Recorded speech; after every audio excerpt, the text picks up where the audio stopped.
Hello guys, कैसे हैं आप? उम्मीद करते हैं आप सब खैरियत से होंगे, खुश होंगे और हमारी दुआ है कि हमेशा खुश रहें, हंसते और मुस्कुराते रहें।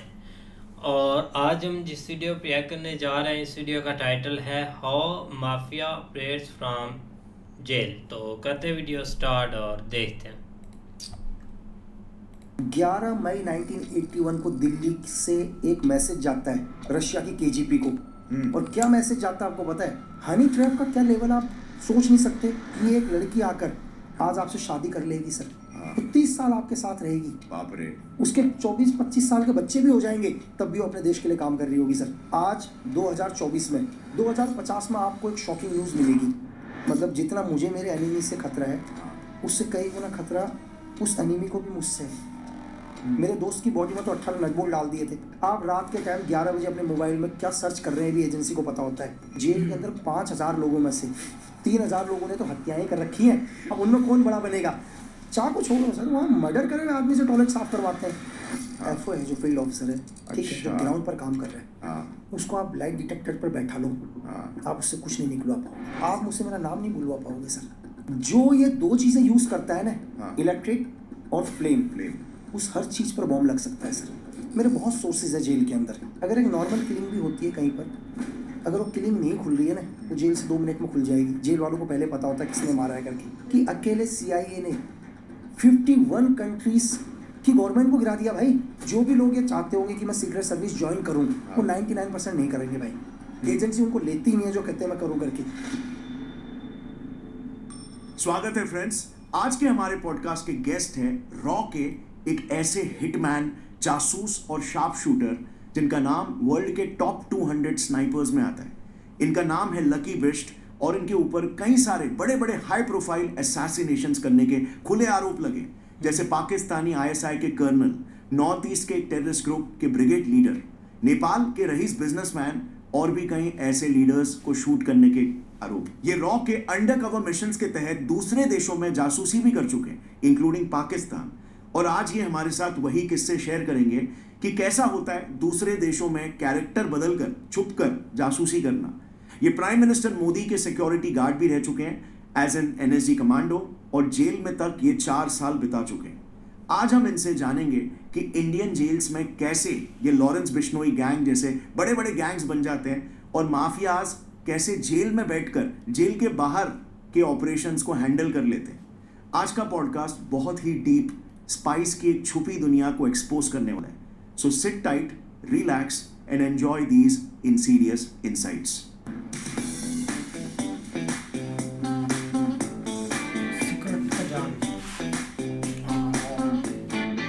तो सर, रॉ हमारी इंडियन सीक्रेट एजेंसी है, पाकिस्तान की ISI है, CIA है USA की, मोसाद इजराइल की।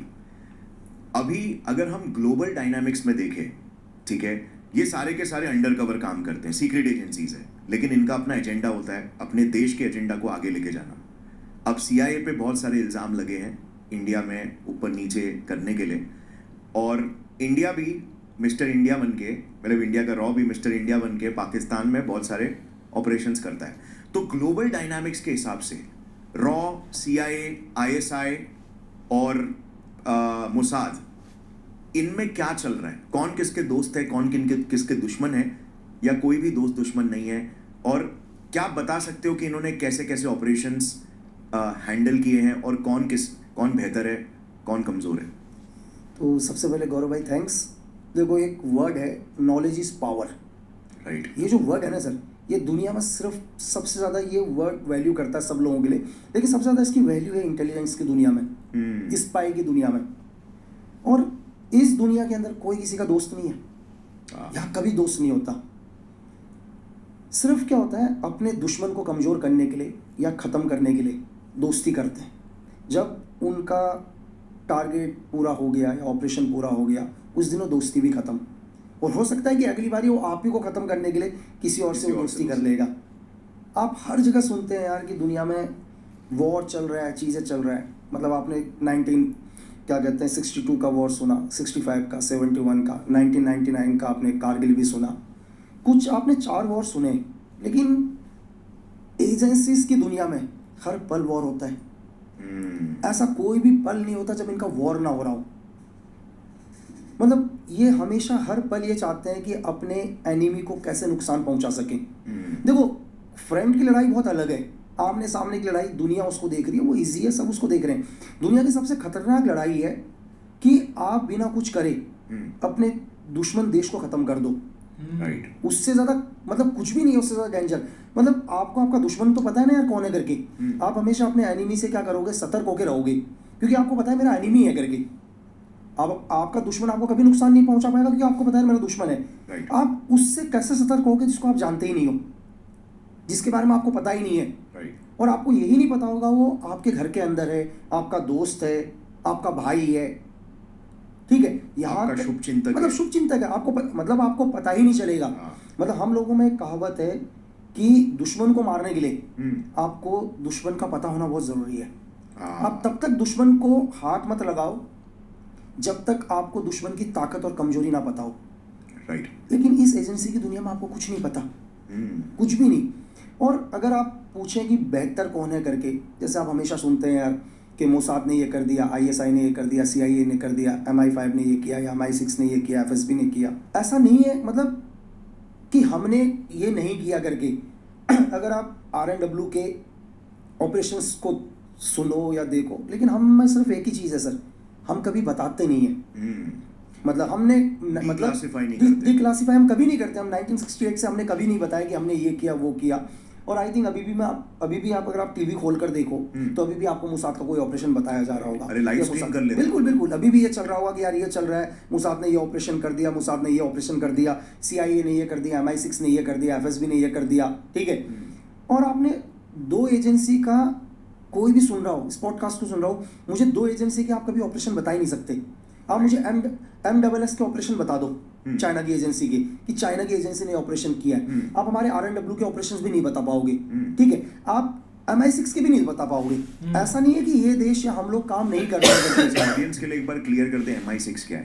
यार अपने जैसे हमारी जो RNW है वैसे ब्रिटेन की जो एजेंसी है MI6 एजेंसी, सीक्रेट एजेंसी, वैसे चाइना की सीक्रेट एजेंसी MSS है। तो सेम सिद्धांत पर, सेम ही मतलब लक्ष्य पर, अपने देश हित में, अपने देश हित में। मतलब कि दुनिया की कोई भी एजेंसी हो यार, उसको फर्क नहीं पड़ता कि दुश्मन देश में हजारों लोग मरे, तबाह हो जाए, राइट। बस अपने देश को कैसे आगे लेके चलना है। सो सर, अभी जैसे इजराइल का आपने अभी रिसेंटली देखा, पेजर अटैक उन्होंने एग्जीक्यूट करवाया, एक के बाद एक अपने दुश्मनों को खत्म कर रहे हैं, लाइव स्ट्रीमिंग भी कर रहे हैं, ठीक है। और एक पूरे दुनिया में देखा जाए तो दुश्मनों के लिए मोसाद का नाम आता है तो डर जाते, कांपने लग जाते हैं, और जो स्ट्रॉन्ग एजेंसीज है वो उनके साथ पार्टनरशिप करते हैं। तो इजराइल की जो मोसाद है वो ग्लोबल लेवल पर बहुत ऊपर है। मतलब मान लीजिए कि रॉ से बहुत आगे है, ऐसा लगता है। तो क्या आपको अभी, बिकॉज आप आप एक हिटमैन रह चुके हैं रॉ के अंदर सीक्रेट ऑपरेशंस में, राइट। सो क्या आपको भी ऐसा ही लगता है कि ये सब एजेंसीज हमसे थोड़ी ऊपर ही है? यार सर, मतलब हमारी एजेंसी या दुनिया की कोई भी एजेंसी, कभी भी किसी एजेंट को लगता ही नहीं है कि कोई दूसरी एजेंसी उससे आगे है। हाँ। अगर मैं आपसे एक क्वेश्चन पूछ रहा हूँ, अगर आपको ये लग गया यार आपका दुश्मन आपसे ताकतवर है, आप कभी लड़ोगे ही नहीं यार अपने दुश्मन से। बात सही है। दुनिया में अगर आपको ये पता चलेगा कि जिस एनिमी से मैं फाइट करने जा रहा हूँ वो मुझसे स्ट्रांग है, तो दुनिया में कौन आदमी है जो अपने स्ट्रांग एनिमी से लड़ने जाएगा? राइट। तो अभी आपने पूरी दुनिया के अंदर न्यूज़ चैनल में एक ही चीज़ सुनाई दे रहा है, पेजर अटैक। और मैंने बहुत लोगों के मतलब मेरे पास मेल भी आए, लोगों के मैसेज आए, और मैं हर टेलीविजन में देख रहा हूँ, लोग कह रहे हैं यार मैं अपना मोबाइल फ़ोन बंद कर दूंगा। मतलब बहुत सारे लोगों के अंदर कि आप मोबाइल फ़ोन बंद कर देंगे, हम अपना लैपटॉप बंद कर देंगे, चीज़ें बंद कर देंगे। मैं उन लोगों को एक चीज़ बताऊँ यार कि जो भी पेजर अटैक था वो इजराइल का क्या था, एक अगर मैं इसको आप आर्मी लैंग्वेज के अंदर मैं आपको भाषा में बताऊँ तो एक IED, इम्प्रोवाइज एक्सप्लोजिव डिवाइस, ठीक है। दुनिया में क्या है, आप ये बॉम्ब, दुनिया में दो तरह के बॉम्ब है। एक बॉम्ब क्या है जो मतलब ऑर्डिनेंस फैक्ट्री बनाती है, वो चाहे हम हो या दुनिया की कोई भी ऑर्डिनेंस फैक्ट्री है, एक बॉम्ब तैयार करती है, चाहे सबसे छोटा हैंड ग्रेनेड से लेकर आप आर्टी के फायर तक में जो भी अम्युनिशन यूज होता है, ये सबके सब एक तरह से बॉम्ब हो गए। इनको ऑर्डिनेंस फैक्ट्री बनाती है। लेकिन क्या है, एनिमी को कभी ऑर्डिनेंस फैक्ट्री के बनाए हुए बॉम्ब नहीं मिलते, क्योंकि हम अगर हमारा देश अगर बॉम्ब बना रहा होगा, हम थोड़ा किसी एंटी एलिमेंट्स को बॉम्ब देंगे, लेकिन एंटी एलिमेंट्स भी चाहते हैं यार उसको भी बॉम्ब मिले। तो दुनिया में पहली बार IED बनी, IED, इम्प्रोवाइज एक्सप्लोजिव डिवाइस, मतलब इंसान ने जिसको अपने दिमाग से बनाया, ठीक है। इस चीज को बनाने के लिए जो भी 4 चीजों की जरूरत थी, वो बताना जरूरी नहीं है ऑडियंस को कि क्या 4 चीजें हैं। तो उसमें से मैं एक चीज मेन बताऊं कि एक्सप्लोजिव तो है ही, लेकिन एक्सप्लोजिव को ब्लास्ट करने के लिए अगर एक एक्सप्लोजिव को अगर धमाका करना है, उसमें एक डेटोनेटर लगा है और उस डेटोनेटर तक कुछ चीज पहुंचानी है तो पावर है। दुनिया में 2 ही पावर, मतलब ऑडियंस को मैं ये भी बता दूं कि 2 ही चीज है पावर सोर्स, जो ये 2 चीजें यूज करता है ना, इलेक्ट्रिक और फ्लेम। उस हर चीज पर बॉम्ब लग सकता है सर। अब इन 2 चीजों को अपने जीवन से कैसे हटा दोगे?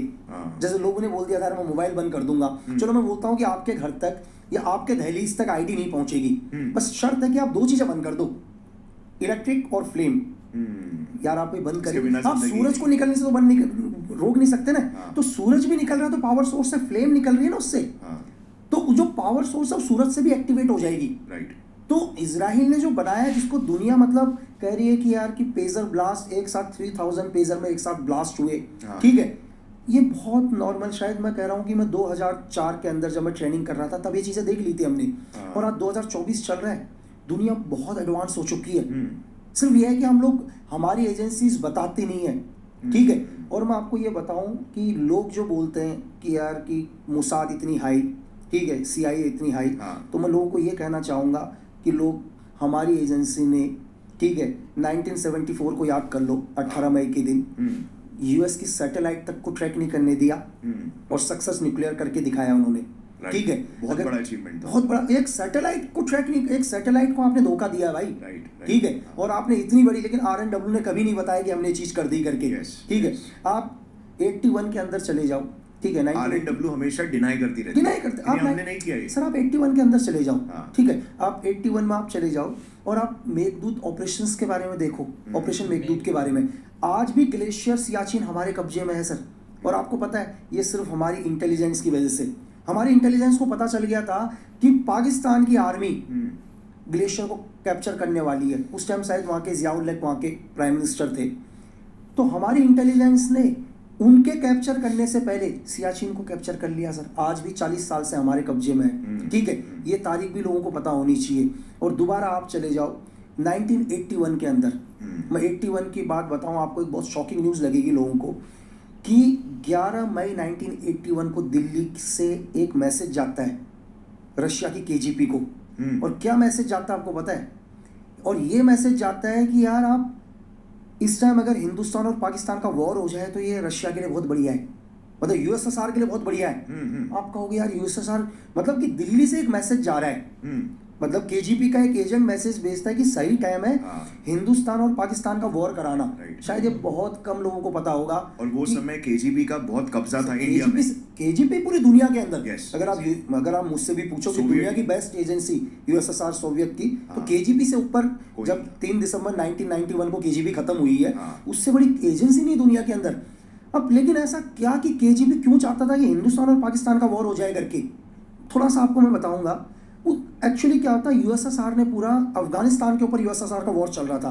1979 में USSR ने अपनी फोर्स भेज के अफगानिस्तान पर वॉर शुरू हो गया।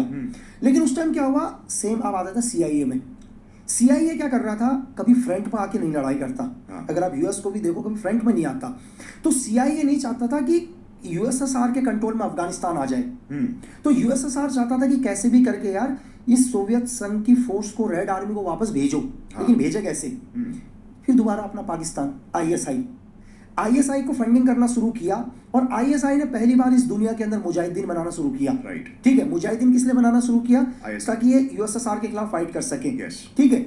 अगर आप CIA को देखो तो CIA ने पूरी दुनिया में वॉर कराया है सर, मतलब अगर आप बिन लादेन को भी देखते हो तो बिन लादेन एक बहुत अच्छी फैमिली से, बहुत रिच फैमिली से था वो, सऊदी अरब से जिहाद लड़ने आया वो, ठीक है। तो अब लेकिन इनको एक ही चीज था कि पाकिस्तान कंटिन्यू मुजाहिदीन तैयार कर रहा है, USSR को बड़ी दिक्कत थी इससे, लेकिन USSR अफगानिस्तान में तब तक कंट्रोल नहीं ले पाएगा जब तक ISI कंटिन्यू मदद कर रही है। अब ISI को कैसे बैकफुट फेंका जाए? अब एक ही तरीका ISI को बैकफुट फेंकने का, हिंदुस्तान और पाकिस्तान का वॉर कराया जाए। लेकिन वॉर कैसे कराया जाए? इस दुनिया में मैं आपको एक चीज और बताता हूँ, एजेंसी का इंफॉर्मेशन लेने से ज्यादा खतरनाक पता है क्या है? गलत इंफॉर्मेशन ना ले लो। ये दुनिया की सबसे मुश्किल चीज है, यही USSR ने किया था। जैसे अब मैं आपको इसलिए बता रहा हूँ ताकि लोगों को पता चले कि हमारी एजेंसी क्या करती है।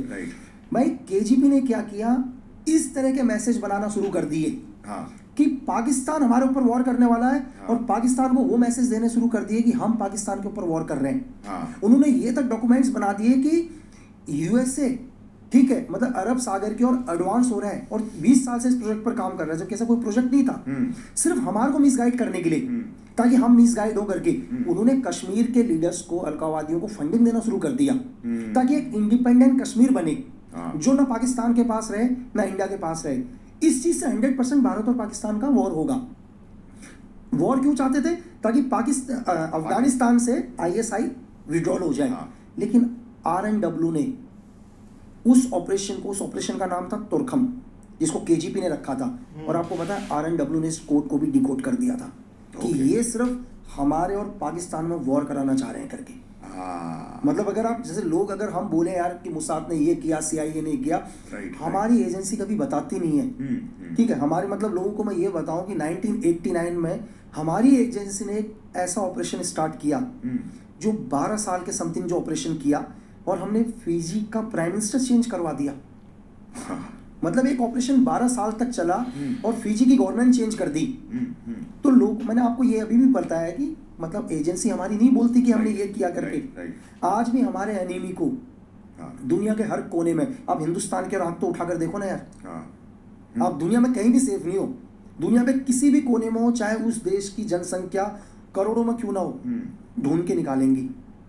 तो ऐसा नहीं है, मैंने आपको बोला कि हमारी एजेंसी, बांग्लादेश लिबरेशन हमने करवाया। मतलब सर आप देखो ना, आप एक छोटा सा दो देश के मतलब अलग कर दिया ना। एग्जैक्टली। आपको पता है कि यूएसए सीआईए की एक एजेंट ने हमारे सिक्किम के राजा की लड़की से शादी करा, रानी बन गई, ताकि रानी बन गई। Yes. लेकिन दिक्कत क्या कि सिक्किम को अगर कंट्रोल कर लेंगे तो नॉर्थ ईस्ट को अलग कर देंगे, चिकन नेक कर देंगे ना। तो हमारी एजेंसी ने उसको भी क्या कर दिया, मिला लिया। राइट। तो ऐसा नहीं है। मैं ये बताऊं कि हमारी सीक्रेट सर्विस दुनिया के अंदर, अगर आप मुझसे ये बोलो तो मैं बोलूँगा कि दुनिया में हमारे से अच्छी एजेंसी इस दुनिया के अंदर नहीं है। सिर्फ हम लोग बताते नहीं है सर कि हमने ये ऑपरेशंस करे हैं करके। और टेक्नोलॉजी में मैं आपको बताऊं, मैंने आपको छोटा सा बताया जो पेजर था, ये 2004 से मैं देख के आया हूँ टेक्नोलॉजी को। आज तो बहुत एडवांस हो चुके हैं। बस हम लोग क्या करते हैं, हमारी एजेंसी क्या करती है, आईडी नहीं बनाती सर। हम लोग कभी आईडी नहीं बनाते। राइट। और सर दूसरी चीज ये भी है, जैसे आप अक्सर बोलते हो कि टारगेट ज्यादा इंपॉर्टेंट होता है, राइट। टारगेट आपका स्नैप नहीं, लाइक स्नाइपिंग की दुनिया में स्नाइपिंग नहीं, आपका टारगेट। तो वैसे यहाँ पे भी मोसाद ने टारगेट ढूंढ लिया। बिल्कुल। और फिर एक्सप्लोजिव चलाना तो इजी काम था ना। लेकिन उसका एक चीज और था ना सर, देखो मैं ये कह रहा हूँ आप अपने एनिमी को मारो। दुनिया के हर आपके घर की और कोई भी देख रहा हो ना सर, मैं कह रहा हूँ उसे आप मिटा दो। वो सही, मैं ये नहीं कह रहा कि मैं, अच्छा कल मेरे घर के अंदर कोई आएगा तो मैं तो चुप नहीं बैठूंगा ना। राइट। इस जगह चलो मैं मुसाद को भी गलत नहीं बोलता हूँ, मैं इजराइल को भी गलत नहीं बोलता हूँ कि ठीक है यार, आपके घर की ओर कोई आ रहा है, आप उसको खत्म कर रहे हो, लेकिन आपके इस वॉर में इनोसेंट नहीं मरना चाहिए यार।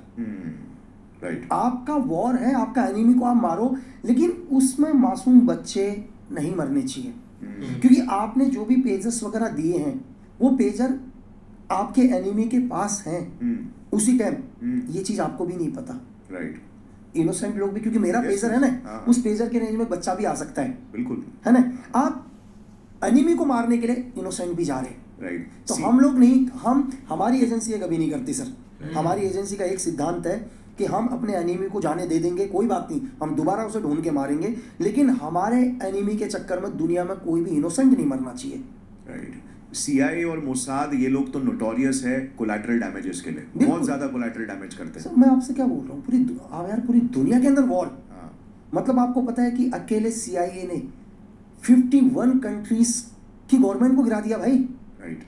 आप सोच सकते हैं कि 51, आज भी अगर आप देखो, शायद मुझे लग रहा है कि यूएन में 192 या 193 से देश ज्यादा हैं। yes. इन्होंने, अगर आपने एक इंसिडेंट जो जस्ट आपके वीडियो में भी मैंने देखा था, कश्मीर प्रिंसेस, कभी ये चाहते ही नहीं थे कि मतलब एशिया, मतलब हिंदुस्तान एक पावरफुल बने करके। इन्होंने इतना बड़ा इंसिडेंट करवा दिया और नाम लगा दिया हिंदुस्तान के ऊपर, ठीक है, कि चाइना के प्रीमियम को हम मारना चाहते थे करके। फिर भी हमारे एक ऑफिसर्स ने जाके पूरी दुनिया के अंदर ये प्रूफ कर दिया कि हम इनोसेंट है करके भाई। ठीक है। जो सीआईए कभी नहीं चाहती थी वो केस खुले करके, केजीबी कभी नहीं चाहती थी केस खुले, MI5 कभी नहीं चाहती थी केस खुले, MSS कभी नहीं चाहती थी केस खुले, फिर भी एक ऑफिसर ने अकेले पूरी दुनिया के अगेंस्ट जाकर बोला हिंदुस्तान इनोसेंट है। तो फिर आप स्पाइनोस की दुनिया में, और मैं इससे ज़्यादा और क्या बोलूँ सर आपको। और हज़ारों, मतलब अगर मैं RNW के ऑपरेशंस को बताने लग जाऊंगा कि हमने क्या किया, तो शायद मुझे लग रहा है मेरा जीवन खत्म हो जाएगा, मैं उनके ऑपरेशन ही नहीं बता पाऊंगा। एवरी डे कुछ ना कुछ चलता एवरी रहता डे है, कभी एवरी टाइम, मणिपुर, कभी नॉर्थ ईस्ट, इस वक्त भी, इस प्रेजेंट टाइम में भी कोई ना कोई ऑपरेशन चल रहा होगा, किसी ना किसी ऑपरेशंस की तैयारी चल रही होगी करके। लेकिन फिर भी मैं आपको ये कहूंगा कि हमारी एक ही पॉलिसी है सर, हम इनोसेंट को टारगेट नहीं करते हैं। और सर आई थिंक मोसाद और सीआई, जैसे सीआई आपने कहा कि 53-54 कंट्रीज में सरकार गिरा चुकी है। सो इंडिया का क्या आपको ऐसा लगता है कि इंडिया का रॉ इतना एग्रेसिव नहीं है व्हेन इट कम्स टू अपना एजेंडा आगे, मतलब हम डिफेंस में भले ही एक्ट करेंगे बट ऑफेंस करके सरकारों को डिस्टेबलाइज करना जबरदस्ती या एक बड़े स्केल पे करना, तो वो जो एग्रेशन वाला एलिमेंट है, क्या आपको लगता है वो रॉ में थोड़ा कम है? नहीं सर, मैं आपको बोला कि हम उस देश में जहाँ हम गांधी को भी पूछते हैं सर, लेकिन हम भगत सिंह के भी फैन हैं सर। हम दोनों, मैंने आपसे बोला कि हमारे देश के जो एक आम सोल्जर है, एक आम सोल्जर या एक एजेंट कोई भी, मैंने बोला गांधी को भी पूछता है, वो भगत सिंह को भी पूछता है। डिपेंड करता है हमारा एनिमी हमें किस तरह से मिलता है, सिचुएशन क्या है। हाँ, वो हमसे कैसे मिलेगा, वो हमसे गांधी बनकर मिलता है या उसको भगत सिंह की जरूरत है। हम दोनों पॉलिसी करते हैं सर। अगर हमारे देश की ओर कोई भी गलत देखेगा सर, ठीक है, वो दुनिया के किसी भी कोने में हो, एग्जाम्पल 1971 में देख चुका है पाकिस्तान, खो दिया ना उसने अपना एक, राइट क्यों सर? तो अगर इन फ्यूचर में भी अगर हिंदुस्तान के लिए आगे चलकर भी, चाहे वो दुनिया में कोई भी हो, दुनिया का कितना भी पावरफुल देश हो सर, ठीक है, अगर वो इंडिया के लिए गलत सोचेगा तो हिंदुस्तान उसका जवाब देगा। वाकई सर, रॉ और ISI का क्या स्कोर कार्ड सर? देखो मैं आपको क्या बताऊं कि ISI तो यार सर क्या है सर, मैं आपको देखो, अगर मुझसे कोई ये पूछे कि दुनिया की मतलब एक ऐसी फोर्स जो साली सुई से लेकर सब कुछ बनाती है सर, वो पाकिस्तान आर्मी। ये जब तक आप देखो, पाकिस्तान में हुक्मरी आ रखी है, 200 रुपए केजी आटा हो रखा है पाकिस्तान के अंदर, 200 रुपीज केजी आटा। आज भी मतलब पाकिस्तान से बहुत सारे मैसेज आते हैं मेरे पास, बहुत लोगों के मैसेज आते हैं मेरे पास, मतलब 200 रुपए केजी आटा खा रहे हो सिर्फ इस ISI के बदले। आपको पता है ये ISI इस दुनिया में जब भी वॉर होता है ना, इनके घर में दीपावली होती है सर, ये ईद बनाते हैं। उसका रीजन ये है कि जब भी USSR अफगानिस्तान में घुसी तो मजे हुए ISI की। ISI हमेशा चाहती, क्योंकि CIA ने क्या किया, ISI को मदद करना शुरू कर दिया एड फंडिंग से। फिर क्या हुआ, दूसरी बात, जब वर्ल्ड ट्रेड सेंटर पर अटैक हुआ, फिर दोबारा ISI के मजे आ गए। अब वो अमेरिका के खा, क्योंकि अब क्या है, अब इसको खत्म करना है, बिन लादेन को खत्म करना है, ISI को खत्म करना है ना, अलकायदा को खत्म करना है, फिर दोबारा एड फंडिंग किसको मिलेगी, ISI को मिलेगी। इस मैं आपको ये बता रहा हूँ कि इस दुनिया में जब जब आतंकवाद बढ़ता है तो ISI के वहाँ ईद होती है, ISI का धंधा चलता है, ठीक है। उनको देखो, उनको आप पाकिस्तान बना क्या रहा है सर, क्या बना रहा है पाकिस्तान, ये बताओ। पाकिस्तान की आवाम जब तक खुश नहीं रह सकती जब तक ISI और मिलिट्री प्रायोरिटाइजेशन, बिल्कुल सर। वो कभी आप में से एक चीज पूछो, क्यों चाहेंगे हिंदुस्तान और पाकिस्तान में शांति हो जाए? बात सही है। आप मेरे को ये बताओ ना, क्यों? अगर हिंदुस्तान और पाकिस्तान में शांति हो जाएगी तो आर्मी कंट्रोल तो चला जाएगा ना, क्यों? आज तक पाकिस्तान को जितना भी बजट मिलता है टोटल आर्मी का कंट्रोल रहता है उसमें, तो आम लोगों तक कैसे पहुंचेगा वो? आप पाकिस्तान के जनरलों को देख लो सर, इनके पास दुनिया की महंगी से महंगी गाड़ियां, प्रॉपर्टीज, मतलब फॉरेन में स्विस बैंक, आप सोच ही नहीं सकते सर। आप 1999 का वॉर करवा दिया यार, ताकि वहां की गवर्नमेंट गिरे और परवेज मुशर्रफ सरकार में आए करके, ठीक है। मतलब एक देश के जर्नल ने खुद की सत्ता को लाने के लिए एक वॉर करा दिया, ताकि हिंदुस्तान और पाकिस्तान का वॉर होगा तो कंट्रोल किसके हाथ में आएगा, आर्मी के हाथ में आएगा, मिलिट्री के पास आएगा। ले ली ना सत्ता परवेज ने, और बचपन से ही हर एक बच्चे को भी पाकिस्तान में ऐसा इंडोक्ट्रिनेट किया जाता है कि वो इंडिया के प्रति बस जहर ही उगले। बिल्कुल, सिर्फ उनका एक ही सिर्फ गोल है कि इंडिया के साथ वॉर होते रहे और इंडिया को मिटाएं, ताकि फिर इनको एड्स मिलते रहे, और फिर वो मुजाहिदीन और ये सब क्रिएट कर रहे हैं, टेररिस्ट, और उससे फिर और एड्स मांग रहे हैं कि हम इन्हीं का सफाया करेंगे। मैं कह रहा हूँ ना आपको कि जब जब आतंकवाद बढ़ेगा उनके हाथ ईद होगी। बस आतंकवाद, दुनिया में शांति नहीं होनी चाहिए कहीं भी। अगर दुनिया में शांति होने लग गई तो फिर अशांति करने के लिए ISI है तो सही, झूठा प्रोपेगेंडा करने के लिए, ठीक है, टेररिज्म को बढ़ाने के लिए। मतलब ये लोग क्या करते हैं, पैसा भी US से ले रहे हैं। मतलब तालिबान को खत्म करने के लिए या अलकायदा को खत्म करने के लिए पैसा किससे ले रहे हैं, US से ले रहे हैं, और बिन लादेन को जगह भी पाकिस्तान में दे रहे हैं। तो आप सोचो, वो मार्केटिंग है ना कि उसी को दिखा के फिर पैसे लेंगे, फिर उनको खत्म नहीं करेंगे वैसे। सो सर, रॉ मतलब क्या रॉ बिल्कुल यार, एक कमाल के सर हैं और उनके पास जो एक नॉलेज है ना वो बहुत ज़्यादा है। जब उनसे एक क्वेश्चन किया गया ना कि दुनिया में एक पावरफुल एजेंसी कौन सी है, या क्या हम बोल सकते हैं कि हमारी एजेंसी सबसे पावरफुल है, उन्होंने यही एक बात बहुत अच्छी बोली है कि कोई भी एजेंसी एक दूसरी एजेंसी को अपने से पावरफुल नहीं समझती। अगर ऐसा होने लग जाए तो ज़ाहिर सी बात है उनकी एक माइंड में ये बैठ जाएगा कि वो अगली पावरफुल है और उससे हमने एक पंगा लेना ही नहीं है। लेकिन सर ने जो एक चीज़ें बताई है ना वो बहुत कमाल की हैं कि एक पेजर की उन्होंने बात की है कि ये एक्सपेरिमेंट है कि वो 2004 में ही उनके सामने हो चुका है, या तब से ही उनको ना ये चीज़ें बता दी गई हैं। लेकिन ये कि वाकई सही बात है भाई, एक एजेंसी होती इसीलिए कि वो एक अपने जो एक मिशन है उसको खुफिया रखे या उसको आगे बताए ना। अब ये कौन सी एजेंसी है कि सुबह काम किया शाम को आकर ऐसे बताया, तो इसलिए उनके एक दूसरे मिशन है ना काफ़ी डिस्टर्ब हो जाते हैं। इसी वजह से ये एक कमाल की उन्होंने नहीं, वाकई सही बात है। लेकिन एक पेजर की बात करें ना तो अभी की जो एक जनरेशन एक चल रही है ना, इसने अभी तक ना ऐसा कोई अटैक वगैरह या ऐसा कोई सरप्राइज़ नहीं मतलब कि देखा है। ठीक है, एक मूवीज़ वगैरह में हम देखते थे तो उस मूवीज़ की हद तक की रखते थे कि यार ठीक है मूवीज़ में कुछ भी हो जाता है, लेकिन ये एक रियलिटी में चीज़ें हो रही हैं और लोग इसलिए मतलब कि एकदम से एक ऐसे एक झटका लगता है, ओ यार ये क्या हो गया, मतलब कि पेजर से अटैक हो गया और ये कुछ हो गया। लेकिन सर ने सही क्लियर किया कि आप इतना मतलब कि ना अपने आप को एक झटके ना दें। ये चीज़ें एक मतलब कि 2000 से और 19 से स्टार्ट हुई हैं, क्योंकि उस टाइम इतना बड़ा हुआ नहीं तो इसलिए लोगों ने देखा नहीं। लेकिन अभी हम देखते हैं तो हमें वाकई एक झटका लगता है कि यार अब देखो ना कि जब भी एक मतलब कि बात होती है ना, सबसे पहले एक CIA को ले लो, एक मुसाद को ले लो, इनकी बात एक मेंशन में रहती है। लेकिन जब इस कैटेगरी का आपको बंदा मिलता है ना और जब हम उनकी बात सुनते हैं तो हमें लगता है कि यार सब पानी है, मतलब कि ये सब एक नॉर्मल ही है। जो भी जिसकी भी एक एजेंसी है ना वो ही एक पावरफुल है। अब एक रॉ को देख लें, उनके असूल काफ़ी एक स्ट्रॉन्ग है कि एक सिविलियन को एक मतलब कि कभी नहीं एक सज़ा होनी चाहिए या कि उसमें एक सिविलियन का कभी डैमेज नहीं होगा। ठीक है, फिर पकड़ लेंगे अगर वो भागा तो इस केस आप देख लें, आप पाकिस्तान में इतने बड़े बड़े केस हुए हैं, सिविलियन आज तक उसको कभी मतलब कि एक थोड़ा सा नुकसान नहीं हुआ। खास करके इस साल जो मतलब कि एक पाकिस्तान में सीक्रेट जो एक डॉन वगैरह उनकी हत्या हुई है, उनमें एक सिविलियन को कभी नुकसान नहीं पहुंचा, वो एक बात है। लेकिन वो उन्होंने बात सही एक बोली है कि अगर एक एजेंसियाँ ये समझने लग पड़े ना कि यार मुसाद खतरनाक है, CIA खतरनाक है, तो वो कभी इस फील्ड में आई ना और वो कभी एक इस चीज़ का पंगा ही ना ले।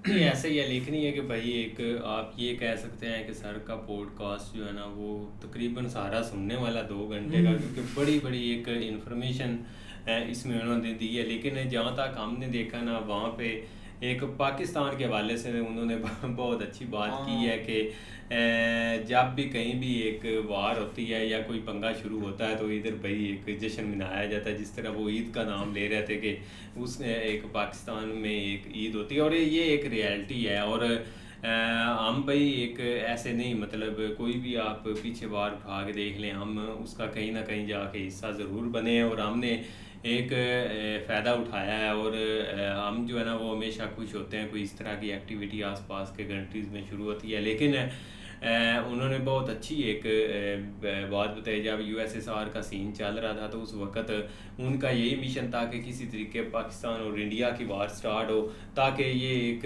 इधर ध्यान लग जाए और हम उधर अपना काम करते रहें। लेकिन फ़ौरन एक रहा या मतलब ये कह लें कि एजेंसीज़ ने अपना एक टाइमली इस चीज़ के ऊपर एक्शन लिया और इस चीज़, लेकिन आगे भाई काफ़ी एक जो है ना उनकी बातें एक नॉलेजेबल हैं। मतलब अभी तो वो स्टार्ट हुए, लेकिन आगे भाई एक जेल के अंदर जो माफिया बैक एक ऑपरेट करता है सारे सिस्टम को, वो काफ़ी उनका सुनने वाला है। काफ़ी यार अच्छी इन्फॉर्मेशन। नहीं ये सही है। अब देखो ना एक इंडिया की जब भी एक फाइट रही है ना वो एक हमारी एक अपर लेवल के मतलब कि एक स्टैब्लिशमेंट के एक साथ ही रही है कि सिविलियन को कभी एक, अब ये सर का एक आप इंटरव्यू देख लें और भी बड़े बड़े मतलब के इंटरव्यू देखें, उसमें एक सिविलियन को उन्होंने कभी नहीं टारगेट किया कि एक सिविलियन भी इसमें मुलव्वस हैं, कि सिविलियन करते हैं, ज़्यादातर इसमें ही आते हैं। लेकिन उन्होंने सही किया है कि मतलब कि ये एक राह जाते बंदे को छेड़ते हैं कि आप आप चुप करके क्यों बैठे हैं, आओ आए झगड़ा करें, और निकल जाते हैं कि पीछे। यार आप मिसाल एक तालिबान की देख ले, जब भी एक मतलब के बॉर्डर पर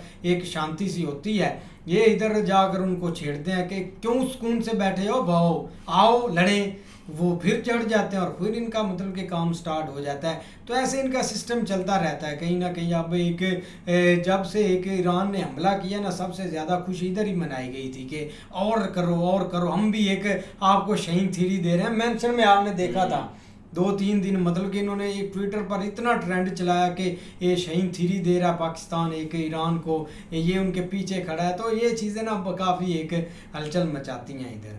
बिल्कुल। तो उम्मीद करते हैं आपको वीडियो पसंद आएगी। अगर पसंद आया वीडियो को लाइक, चैनल को सब्सक्राइब ज़रूर कीजिएगा। मिलते नहीं वीडियो के साथ, तब तक के लिए अल्लाह हाफिज़।